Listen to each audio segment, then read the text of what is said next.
Hello and welcome to my channel. My name's Peter Abraham. I'm a second career registered nurse focused in the areas of advanced illnesses, specifically those that would either qualify for palliative care or hospice care. Those are two separate types of services. I'm also a certified end-of-life doula, an avid writer having published well over 500 healthcare articles on chronic and terminal illnesses, and an avid author and book publisher, having published 21 books for hospice nurses. Many of them are used nationwide for orientation and training, 24 books for caregivers, 5 for holistic nurses, 6 for my fellow end-of-life doulas, and I'm currently finishing up on a brand new book for a brand new series name yet to be determined, but the book that I'm working on completing is looking at grief integration and recovery from a Christian perspective.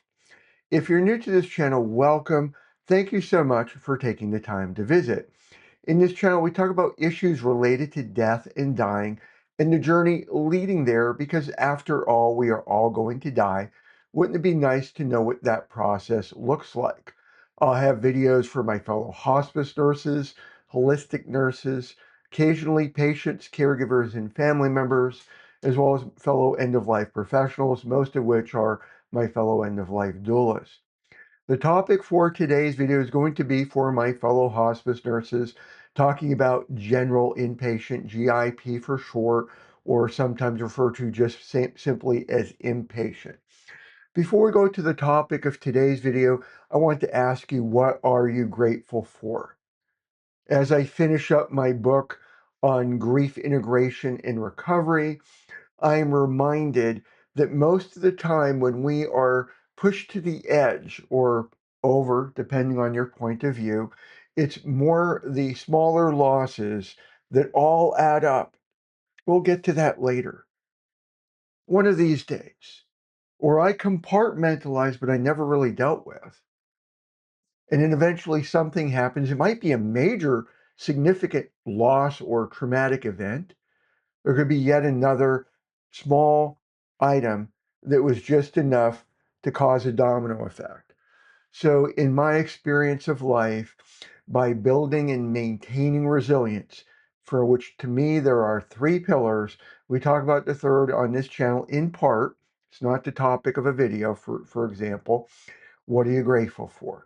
So, what I'm grateful for is at the time that this video is going to be published is about the year mark since Dr. Andy Arari, let me get to go here, gave his endorsement for this book, and I'm going to be going out of page 38 when we talk about GIP in a few moments.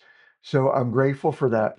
I'm grateful for Dr. Andy Arari, who just a few short weeks ago endorsed. This is the 24th book. If you go to Amazon, it'll say 23rd, but it doesn't allow journals as part of a series. But I have 24 books for caregivers. This is the 24th, that according to Dr. Andy Arari, he's a medical director for a hospice agency in Florida. Uh, this should be given out to anyone who's on Medicare, whether they're on hospice or not. This book goes over the good, the bad, and the ugly as it relates to hospice for families, for caregivers, or for patients who are neurocognitively able. So I'm so grateful for that. I'm grateful for you taking the time out of your day to watch, no matter to what degree, whether you watch the entire video or not. Before I go too far, if these are topics of interest to you, please consider subscribing and hitting the bell notification below. I try to publish videos every Monday, Wednesday, and Friday, corresponding to when I have articles publishing on compassioncrossing.info that are completely different from the videos, at least the overwhelming majority of the time. And also, as an FYI, I typically publish those articles at 5:45 a.m. Eastern Standard Time, where the YouTube videos are at 9 a.m. Eastern Standard Time. Occasionally, I will publish additional videos during the week, and sometimes there might be one less video, but I'm trying to be consistent on 3. So getting on to the topic of today's video, I'm a part of a number of different social media groups dealing with hospice and end-of-life care, as well as dementia. I have a heart for loved ones with dementia. And a fellow hospice nurse asked a good question on GIP. A number of people answered that question. I'm not trying to re-ask it and re-answer it, but it did bring to mind, hey, maybe I should do a video on GIP. His question, which I will get into in part, is how do we do the diagnosis? And while I do believe, and that's why, and I did share with this individual that a background on GIP, I don't take for granted what people know or don't know. They did get slightly. I know what the qualifications are for GIP. I'm not mad that they got upset, but I try never to assume.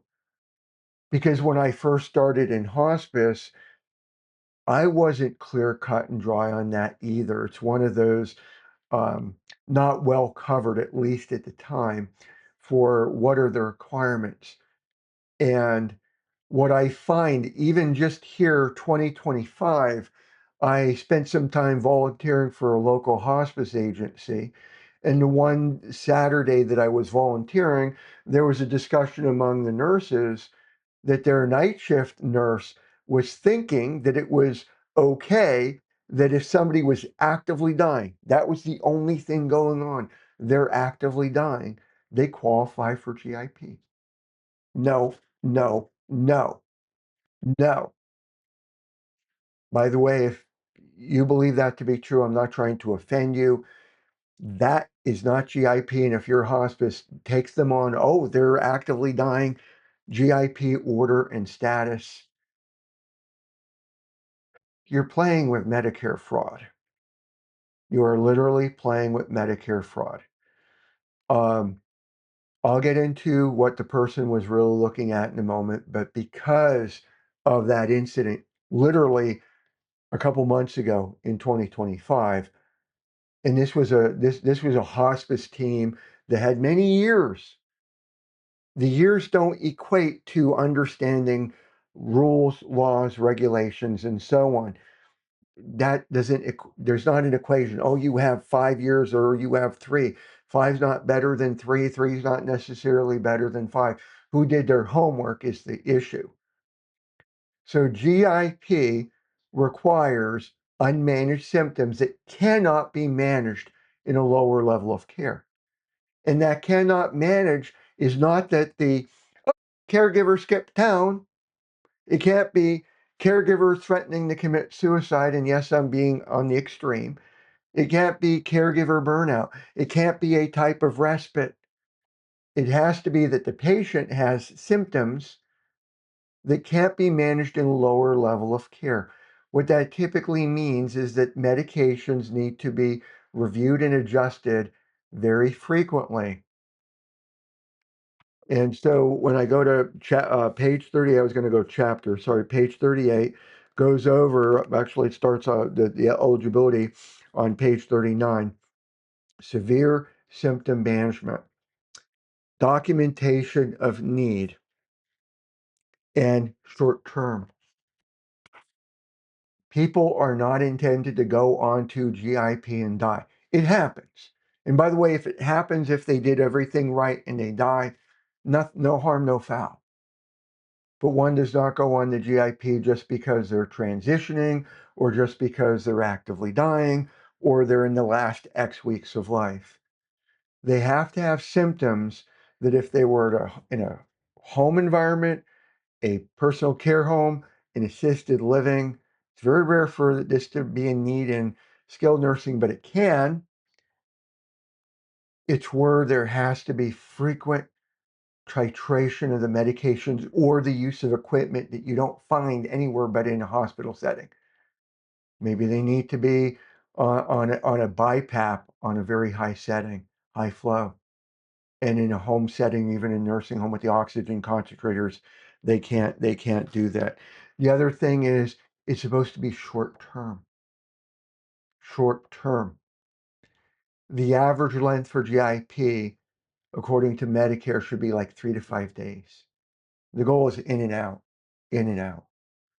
Get them in, find what medications, what dose, what frequency works to manage the symptoms, get the appropriate equipment in place. I still remember I had a number of cases in when I worked in Pennsylvania. Still remember a case where I was called to do GIP in Adams County. I worked in predominantly New York, but when you're on call, for most of the agencies, you're covering multiple counties. And I still remember going to a hospital in Gettysburg where I had a GIP where the person was in respiratory distress. And the person was originally at home. And right now he's on a BiPAP. And how do we get him home? Because the home equipment we're looking at, if you took two 5-liter concentrators chained together, you got 10 liters. But this person was high flow. And I honestly, I'm being honest, I forget, was it a 24, 30 liter in the hospital setting? But by the way, if fellow hospice nurse, resources, resources, resources. The NP and the doctors there could not help me. I went to respiratory therapy. What can we do to get them to a home setting or a nursing home setting? Respiratory therapist to the rescue. There was a certain type of respiratory valve, a cannula, that can be connected. I'm not talking about an oxygen conserving device. There's a special type. And that allowed that GIP to take place. And we're able to get that GIP off, the person off GIP in a 3 to 5 day window. Now that's ideal. It doesn't always work. That's the goal. Remember, goals are not always achieved because social work's involved. You're doing daily visits to see where things are. And you're educating the family, because I still remember here the family thought he's going to be there till he dies. No. And then it was like, well, we can't take him home, which is fair. But then we're working on a plan to get him to an appropriate nursing home. But this book, okay, goes over what are we looking at? Positive indicators for GIP. Pain and symptom management crisis. That has been rare for me. Usually we're working with pain pumps in the home setting, but that can be a case. Intractable nausea and vomiting. That to me has been the most common for GIP. Advanced open wounds, I've not run into that, but that's a possibility. Unmanaged respiratory distress, I just got done talking about that one. And severe agitation, delirium, and acute anxiety, I had that one. I still remember my case with Dr. Barr. This was a combination case of the most successful GIP. One day. In fact, I don't even know if it was 24 hours. This was in York Hospital. It was the perfect case where I used I did the SBAR. Now this is where we're getting back to my answer to this person. I went over the eligibility. I didn't want to assume that the person knew or didn't know, along with what a lot of people didn't know. And I didn't know this in the beginning too. It has to be short term. You have to have a goal to discharge as quickly as possible as getting those symptoms under control. And by the way, what hindered my learning is when I worked at Harrisburg Hospital, I had a case with pain management. And I still remember I was a floor nurse and I'm interacting with the hospice nurse. And what are my orders? What do I ask the doctor to do? She goes, that's your job. I later found out that was wrong. As a hospice nurse going into GIP, SBAR, SBAR, SBAR. And which was my answer to the nurse, and I'll get to the diagnosis part, which was their really drilling question. SBAR, SBAR, SBAR. So like with that severe case, I called Dr. Eric Barr. This was when I was working for Sierra Care Hospice of York, PA, and I recommended the respiratory cocktail, the least severe version of it. So 20 milligrams of morphine every hour. I remember this like the back of my hand. And then alternating 0.5 milligrams of lorazepam every 6 hours. And I believe it was 1 milligram, that's the part where I'm rusty, 1 milligram of haloperidol lactate every 6 hours, but alternating them. So there's every 3, something's happening, every 3, morphine and lorazepam. The next 3, morphine and haloperidol. The next 3, morphine and lorazepam. And the next day, good to go home. And it was a sad case because I asked for scripts to be sent home with the son for the morphine, the liquid lorazepam, 30 ml, 15 ml, and 15 ml of the haloperidol lactate to be sent home. And I get there and they sent, and I did read back with the nurse. They sent liquid oxycodone 5 milligrams per 5 ml every 4 hours. It was one of my hardest cases. I went in the car afterwards. He did die while I was there, but family looking as if I was going to pull a miracle out of the hat. Dr. Barr called in orders to the nearest pharmacy for the meds that we should have been sent. Daughter went to go get him, and he died before she got to get back with them. It was an unbelievably sad case. It was like unbelievably frustrating. But SBAR. But getting back to the burning question for this hospice nurse, and this will be a short video, was how do the diagnosis work for brand new GIPs? Now, the end result, a lot of people were hammering this person. That is up to the doctor. And it's not that they were wrong either. I wish they were more graceful and not hammer the person. Just like I wish that the person who asked the question was more graceful to me. I know that about eligibility. I can't read your mind. So I didn't know. But they should have given the grace to the person. When I have a brand new admission, yes, most of the time you're given records most of the time. At least I was. That there's been a couple questions in one of the hospice groups. Are you given records? And some of the nurses are replying, records? Do you mean you get good stuff?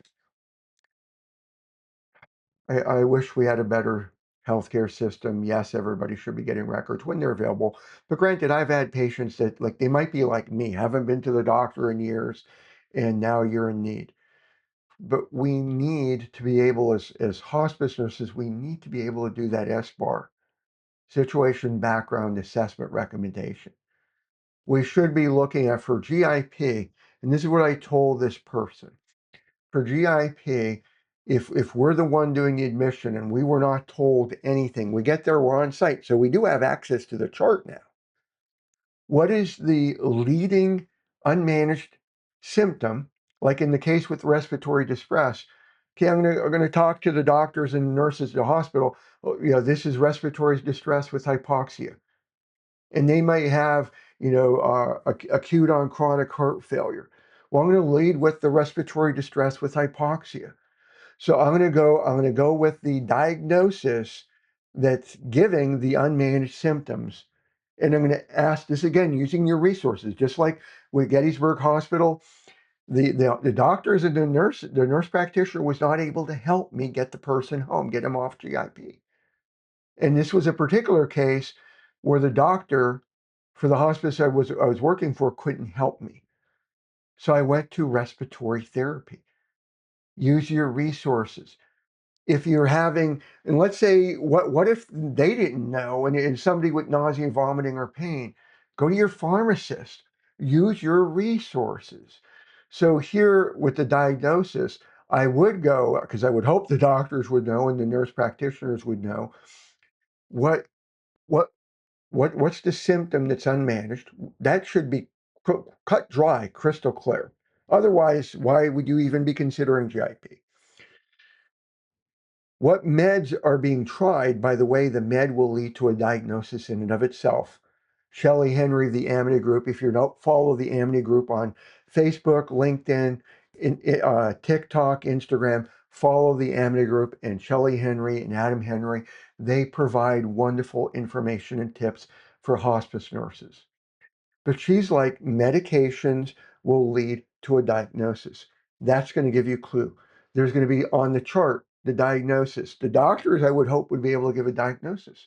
then you're pulling off the ICD-10 codes right from the hospital chart. Call with the doctor. Here's the SBAR. Situation, background, assessment, which is part of this whole picture, by the way. You need to say, I need an order for GIP. We have unmanaged symptoms. Go over what they are. Here's the plan in order to get them off. You have to, this is like hospital 101. You're planning discharge on day of admission. You're planning to discharge on day of admission. You have to show your ducks in a row, do your interdisciplinary communication, all your ducks in a row, you give the SBAR. Yes, the medical director has the final say for the admitting diagnosis, not just for GIP, but for every admission. But as nurses, we need that SBAR. We also need the prognosis. By the way, I'm the geeky nerd. If you haven't been watching my videos, I'll bring it up from time to time. I am autistic. I am a geek. I'm a nerd. I'm Myers-Briggs INFJ. Uh, it is, I'm filming this in November. This is going to be going the second Monday, I think, first or second Monday of December is when I'm going to be publishing this on YouTube. I renewed my Kentucky nursing license. It goes from, it ends October 31st, so November 1st to October 31st. I'm already halfway done with my CEUs. I ended up taking a ACP, Advanced Care Planning class, even though I do that as part of my RN concierge services. I wanted to hear what Compassion Choices of New Jersey had to teach for their advanced care planning.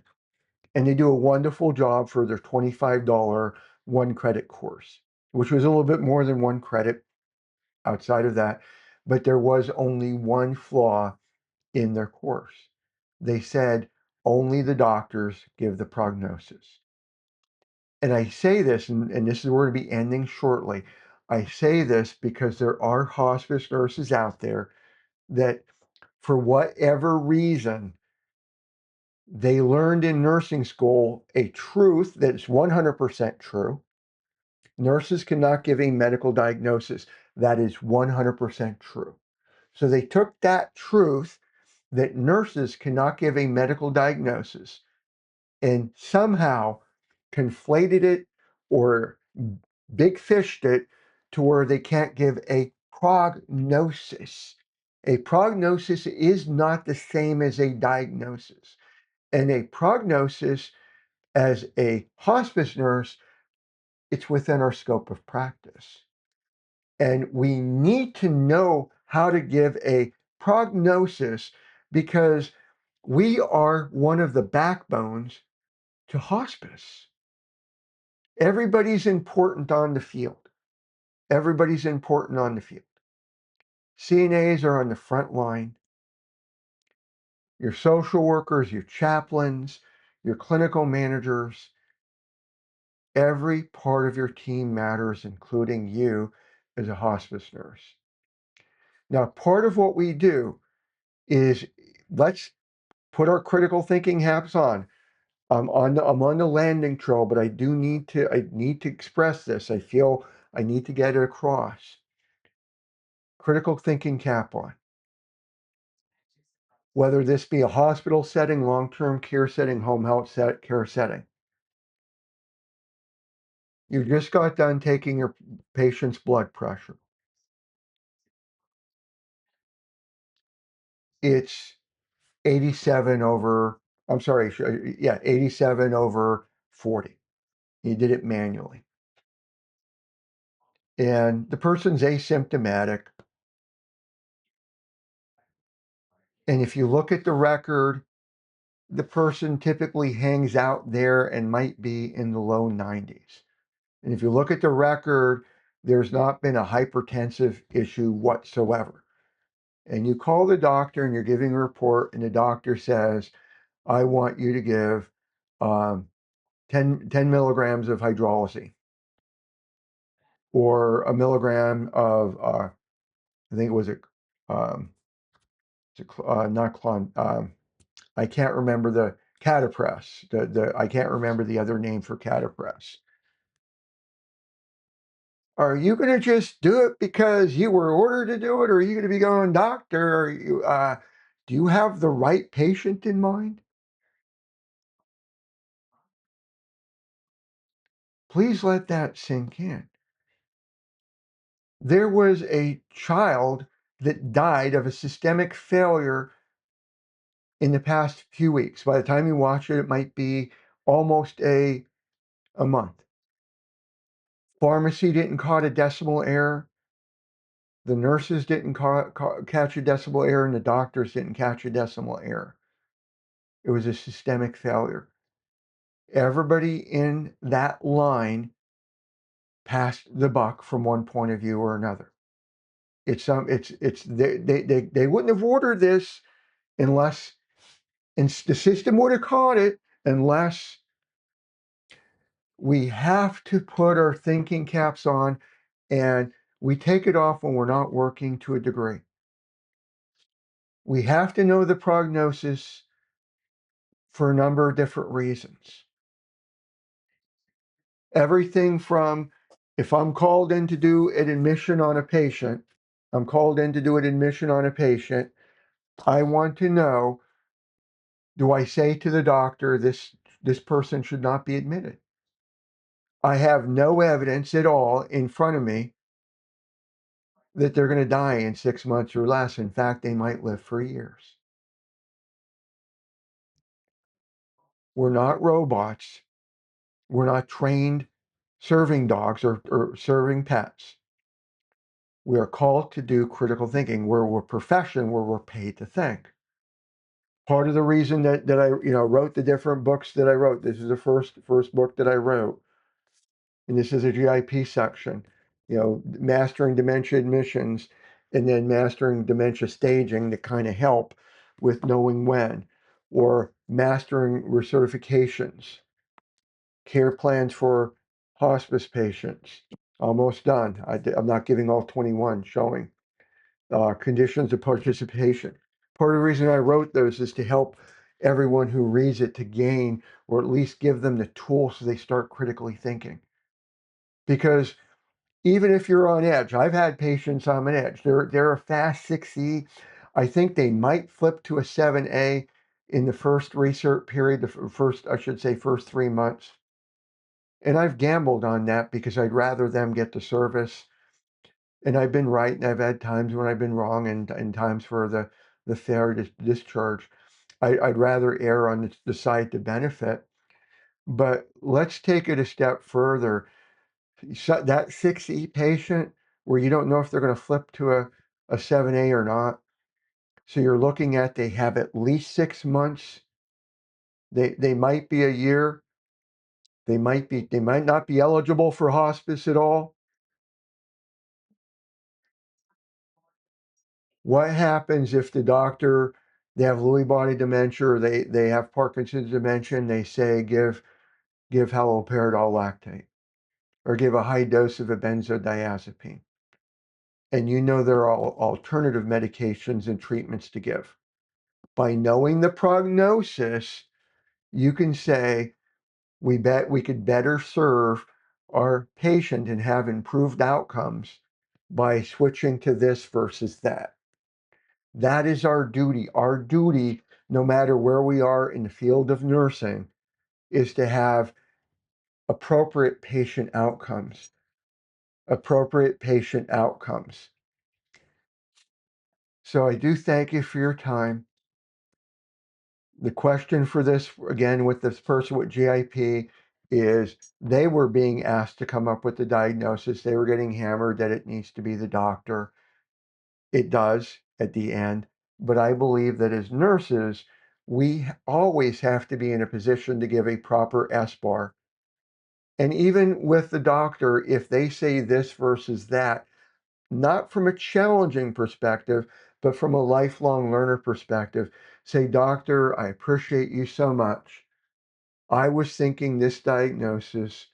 Can you help me understand why you went with that? Not to argue, but to learn.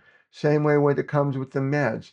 If you say, doctor, I believe their prognosis is this, and this is the supporting evidence, which, by the way, this deals with a lot of supporting evidence. And I have a book, The Art of Hospice Prognosis, evidence, and they go, I still want you to give X, Y, Z, and we'll have one fine print and then we'll end. Can you tell me more? Can you tell me more? I want to learn. Now, the fine print, I did have a case when I took a break from hospice when I worked at a local nursing home when COVID came. I had a patient who was dying. They were actively dying. I worked hospice for several years before I went to the nursing home. I know what transitioning and actively dying looks like. Vividly. I knew they were actively dying. Their blood pressure was tanking. They were already in the 70s going down. And I called to have orders discontinued, oral meds discontinued, and IV push Lasix discontinued. And the provider said, well, we'll try tomorrow on the oral meds.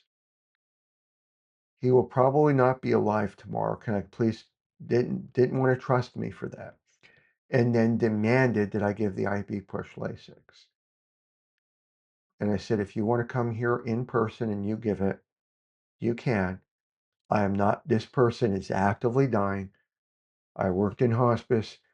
We went over the vitals and all the supporting evidence.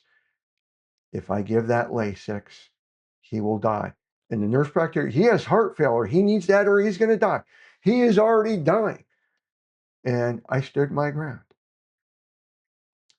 And so that you know the outcome for that, he did die in less than 24 hours. My license did not become in jeopardy. I do have malpractice insurance, by the way. But there was no pushback after that. But this is part of our duty to cause no harm, to put patient outcomes, to improve patient outcomes to the best of our ability. So we have to know the prognosis. We have to participate. Thank you so much. Take care and bye.